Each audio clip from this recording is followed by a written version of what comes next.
Hello parents and welcome back to my channel. आज इस video में हम बात करेंगे बेबीज़ के एम्बिलिकल कॉर्ड के केयर के बारे में। मतलब आफ्टर बर्थ बेबीज़ के एम्बिलिकल कॉर्ड का ध्यान आपको कैसे रखना चाहिए, इसी बारे में आज इस वीडियो में हम लोग डिटेल में बात करेंगे। बेबीज़ का ये जो एम्बिलिकल कॉर्ड है, ये एक योग सूत्र होता है मदर और बेबी के बीच में, और ड्यूरिंग प्रेगनेंसी इसी योग सूत्र से ही बच्चे को पोषण मिलता है और बच्चे का डेवलपमेंट होता है। आफ्टर बर्थ जब बच्चे का जन्म होता है तब थोड़ा सा हिस्सा बच्चे के नेवल एरिया में रख दिया जाता है इस एम्बिलिकल कॉर्ड का, और क्लिप लगा के कट कर दिया जाता है, क्योंकि ये जो एम्बिलिकल कॉर्ड है वो मदर की यूटेरस से लेके बच्चे के नेवल एरिया तक पहुंचता है। तो थोड़ा सा हिस्सा बच्चे के नेवल एरिया में रख के उसमें क्लिप लगा दिया जाता है और कट कर दिया जाता है। तो ये जो थोड़ा सा हिस्सा रह गया है बच्चे के नेवल एरिया में, इस एम्बिलिकल कॉर्ड का ध्यान रखना बहुत ज़्यादा ज़रूरी है। तो इसी का ध्यान आप कैसे रखेंगे, आज इस वीडियो में हम यही डिटेल में बात करेंगे। तो वीडियो बहुत ही ज़्यादा खास है, बिना स्किप किए एंड तक देखिएगा। पसंद आने पर लाइक ज़रूर कर दीजिएगा और मेरे चैनल को भी सब्सक्राइब कर लीजिएगा। तो चलिए आज का वीडियो शुरू करते हैं। जब तक बच्चे का एम्बिलिकल कॉर्ड हील नहीं हो जाता है तब तक बच्चे के एम्बिलिकल कॉर्ड का बहुत अच्छे से ध्यान रखना पड़ता है, ताकि इसमें कोई इन्फेक्शन वगैरह ना हो जाए। यूजुअली बच्चे के जन्म के बाद 20 से 25 दिन के अंदर एम्बिलिकल कॉर्ड हील होकर गिर जाता है। मतलब आफ्टर बर्थ 3 वीक्स के अंदर ही बच्चे का एम्बिलिकल कॉर्ड सूख जाता है और अपने आप ही गिर जाता है। बट तब तक जब तक एम्बिलिकल कॉर्ड हील नहीं होता है तब तक बच्चे का एम्बिलिकल कॉर्ड में इन्फेक्शन ना हो, इसके लिए हमें बहुत ही ज़्यादा ध्यान रखना पड़ता है। याद रखने वाली बात यह है कि बच्चे का नेवल एरिया जैसे जैसे सूखता है वैसे ये अलग अलग कलर का आपको दिख सकता है। मतलब जैसे जैसे नेवल एरिया सूखता जाता है बच्चे का नेवल एरिया का जो कलर है वो अपने आप चेंज होता जाता है, और हो सकता है कि एम्बिलिकल कॉर्ड गिर जाने पर उसका जो कलर है वो रेड दिखे आपको। मतलब नेवल एरिया का जो कलर है वो आपको रेड दिखे, तो उसके लिए आपको बहुत ज़्यादा घबराने की ज़रूरत नहीं है, ये बिल्कुल नॉर्मल है। बच्चे के एम्बिलिकल कॉर्ड का ध्यान रखना मतलब कुछ बातों को आपको ध्यान में रखना चाहिए। सबसे पहले तो आपको एम्बिलिकल कॉर्ड के साथ बिल्कुल भी छेड़खानी नहीं करना चाहिए, हाथ ही नहीं लगाना चाहिए, खींचातानी बिल्कुल भी नहीं करना चाहिए। सेकेंडली, एम्बिलिकल कॉर्ड जितना ड्राई हो उतना बेहतर है, तो इसीलिए एम्बिलिकल कॉर्ड में पानी वगैरह या किसी भी तरह का लिक्विड वगैरह आपको बिल्कुल भी नहीं देना चाहिए। ध्यान रखना चाहिए कि एम्बिलिकल कॉर्ड में ज़रा सा भी पानी ना जाए, क्योंकि अगर एम्बिलिकल कॉर्ड में ज़रा सा पानी चला गया तो इन्फेक्शन हो सकता है। तो इसलिए एम्बिलिकल कॉर्ड जितना हो सके उतना ड्राई रखने की कोशिश करनी चाहिए, और जितना हो सके उतना एम्बिलिकल कॉर्ड ओपन रखने की कोशिश करनी चाहिए। अगर ढक के रखेंगे तो भी इन्फेक्शन वगैरह हो सकता है। कि अगर आपने बच्चे को कपड़े पहना दिया हो तो कपड़े खोलते वक्त ज़रा सा बच्चे को लग जाए, तो ऐसा ना हो, इसलिए जितना हो सके उतना ओपन रहे उतना ही ज़्यादा बेहतर होगा। एम्बिलिकल कॉर्ड जितना ओपन रहेगा और जितना ड्राई रहेगा उतना ही जल्दी सूख के अपने आप ही गिर जाएगा। तो इन बातों के ऊपर आपको खास ध्यान देना चाहिए। पहले ऐसा बोला जाता था कि बच्चे के एम्बिलिकल कॉर्ड के आसपास मतलब कि बच्चे के निवल एरिया के आसपास आपको गर्म पानी से सेक देना चाहिए, बट ऐसा बिल्कुल भी नहीं करना चाहिए। आजकल ये सख्त मना किया जाता है, डॉक्टर्स भी ये रिकमेंड बिल्कुल भी नहीं करते हैं।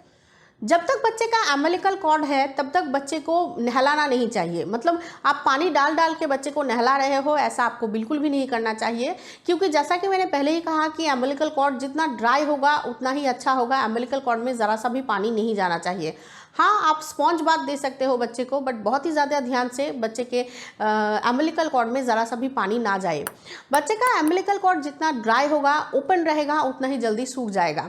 आपको एम्बिलिकल कॉर्ड से अलग से कुछ भी लगाने की ज़रूरत नहीं है, ना कोई ऑइंटमेंट, ना स्प्रिट, ना पानी, कुछ भी नहीं।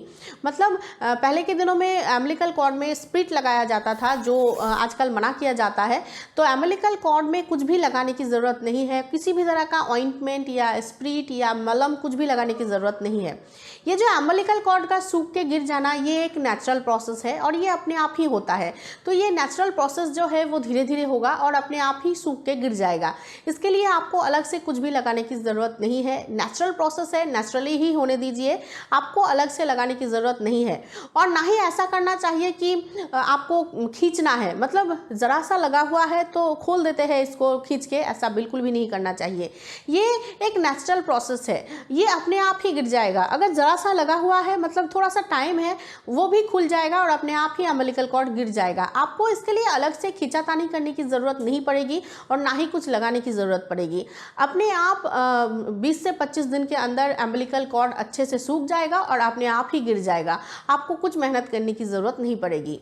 एम्बिलिकल कॉर्ड के आसपास या नेवल एरिया के आसपास जैसे गर्म पानी का सेद नहीं देना चाहिए, ठीक वैसे ही गर्म किसी भी चीज़ का सेद नहीं देना चाहिए। गर्म सेद बिल्कुल भी नहीं देना चाहिए।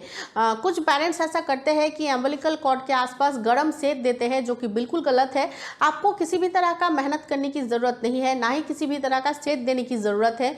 और डॉक्टर्स भी आजकल यही रिकमेंड करते हैं कि आपको कुछ करने की ज़रूरत नहीं है, ये नेचुरल प्रोसेस है, ये अपने आप ही सूख के अपने आप ही गिर जाएगा। और हाँ, बच्चे का डायपर भी आपको एम्बिलिकल कॉर्ड के नीचे ही पहनाना चाहिए। डायपर से आपको एम्बिलिकल कॉर्ड बिल्कुल भी कवर नहीं कर देना है। वैसे भी यूजुअली डायपर जो है वो नेवल एरिया के नीचे ही पहनाया जाता है, यही सही प्रोसेस है। तो अगर एम्बिलिकल कॉर्ड है तब तो बिल्कुल भी आपको कवर नहीं कर देना चाहिए। तो अगर आप अपने बच्चे को डायपर पहना रहे हो तो ज़रूर वो एम्बिलिकल कॉर्ड के नीचे ही पहनाइए। एम्बिलिकल कॉर्ड को कवर करके आपको डायपर बिल्कुल भी नहीं पहनाना चाहिए। ये तो गई बातें कि आप कैसे बच्चे का एम्बिलिकल कॉर्ड का ध्यान रख सकते हैं। मतलब सिंपल है, आपको ड्राई रखना है और ओपन रखना है और कुछ भी नहीं करना है, ये अपने आप ही सूख के गिर जाएगा। अब कब आपको बच्चे को लेके डॉक्टर के पास जाना चाहिए, ये जान लेना ज़्यादा ज़रूरी है। मतलब कौन सा साइन देखेंगे, कौन सी चीज़ आप देखने के बाद बच्चे को तुरंत ही डॉक्टर के पास लेके जाएंगे, ये जान लेना ज़्यादा ज़रूरी है। तो चलिए यही जान लेते हैं। सबसे पहले तो न्यूबॉर्न बेबी के नेवल एरिया से अगर आपको वाइट कलर का या येलो कलर का लिक्विड निकलता दिखे और उसमें से आपको स्मेल भी आए, तब तो ये बिल्कुल भी नॉर्मल बात नहीं है। आपको ज़रूर डॉक्टर के पास ले जाना चाहिए अपने बच्चे को, क्योंकि ये इन्फेक्शन का साइन हो सकता है। तो इसीलिए अगर बच्चे के नेवल एरिया में से आपको लिक्विड निकलता दिखे और उसमें से आपको बदबू भी आए, तो आपको तुरंत ही बच्चे को लेकर डॉक्टर के पास जाना चाहिए। और कभी कभी ऐसा होता है कि बच्चे की नेवल एरिया के आसपास आपको थोड़ा बहुत फूला हुआ दिखे और बच्चा बहुत ज़्यादा रो रहा है, आपको हाथ भी नहीं लगाने दे रहा है, और बच्चा जब रो रहा है तब नेवल एरिया जैसे और ज़्यादा फूला हुआ दिख रहा है आपको। अगर ऐसा हो तब भी आपको तुरंत ही बच्चे को लेकर डॉक्टर के पास जाना चाहिए, क्योंकि ये जो साइंस है वो बिल्कुल भी सही नहीं है। ये इन्फेक्शन का साइन है और बच्चे को हो सकता है कि नेवल एरिया में इन्फेक्शन हो गया है। तो अगर ऐसी कुछ चीज़ें आपको दिखे तो आपको ज़रूर बच्चे को लेकर डॉक्टर के पास जाना चाहिए। बच्चे का एम्बिलिकल कॉर्ड का ध्यान रखना बहुत ज़्यादा ज़रूरी है, क्योंकि अगर इन्फेक्शन हो जाए तो इतने छोटे से बच्चे को बहुत ज़्यादा तकलीफ होती है। तो आप जितना हो सके उतना कोशिश कीजिए कि एम्बिलिकल कॉर्ड ड्राई रहे और ओपन रहे, ताकि ये अपने आप हील होकर गिर जाए। तो बस आज के वीडियो में इतना ही। आई एम श्योर कि ये वीडियो आप लोगों को अच्छी लगी होगी, तो एक लाइक ज़रूर कर दीजिएगा। मेरे चैनल को सब्सक्राइब करना बिल्कुल भी मत भूलिएगा और प्लीज़ इस वीडियो को ज़्यादा से ज़्यादा पेरेंट्स तक पहुँचाइएगा। Thank you for watching.